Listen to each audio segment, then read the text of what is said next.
আমাদের মাননীয় শিক্ষক মহাশয় বৃন্দ যেভাবে বিদ্যালয় পরিচালনা করেন এবং সেটা পরিচালনা করতে গিয়ে তারা যে বিভিন্ন রকম অসুবিধার সম্মুখীন হন সেই বিষয়টা আমাদের এই সরকার ভালোভাবেই উপলব্ধি করতে পেরেছে। ব্যক্তিগতভাবে সেই অভিজ্ঞতা আমার রয়েছে।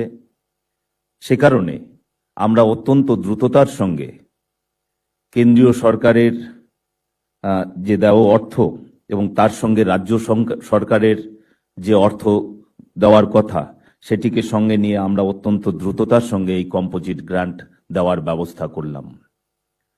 কম্পোজিট গ্রান্ট আমরা জানি যে বিদ্যালয়গুলোর দৈনন্দিন যে বিভিন্ন খরচ খরচা আছে, আমাদের বিদ্যালয়ের বিদ্যুৎ বিল থেকে শুরু করে সেখানে সুচিতা রক্ষা করার জন্য বিভিন্ন ধরনের যে কার্যক্রমগুলো বা কাজকর্ম করা হয় এবং আরো অন্যান্য দৈনন্দিন কাজের জন্য এই অর্থ ব্যয় করা হয়।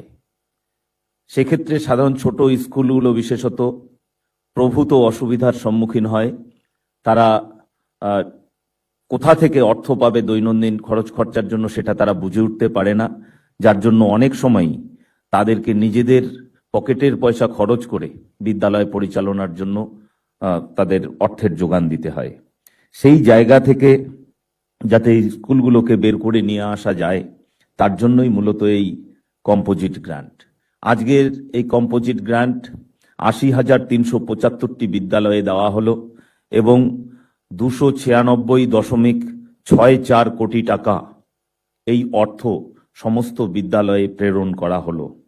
আমি আশা করব যে এর মধ্য দিয়ে বিদ্যালয়গুলির যে একটা দুরবস্থা ছিল সেই দুরবস্থা থেকে তারা কিছুটা মুক্তি পাবে।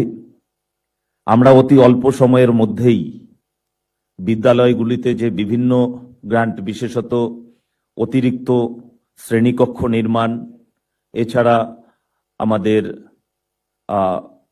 অটল টিঙ্কারিং ল্যাব, পিএমশ্রীর মধ্য দিয়ে আমাদের যে পিএমশ্রীর যে বিশেষ ব্যবস্থা সেগুলো বিদ্যালয়গুলোতে দেওয়া, স্মার্ট ক্লাসরুম আরও অতিরিক্ত 1000টি বিদ্যালয়ে শুরু করা, যেগুলো আমরা বাজেটে ঘোষণা করেছি, সে কাজগুলো আমরা অত্যন্ত দ্রুততার সঙ্গে করব।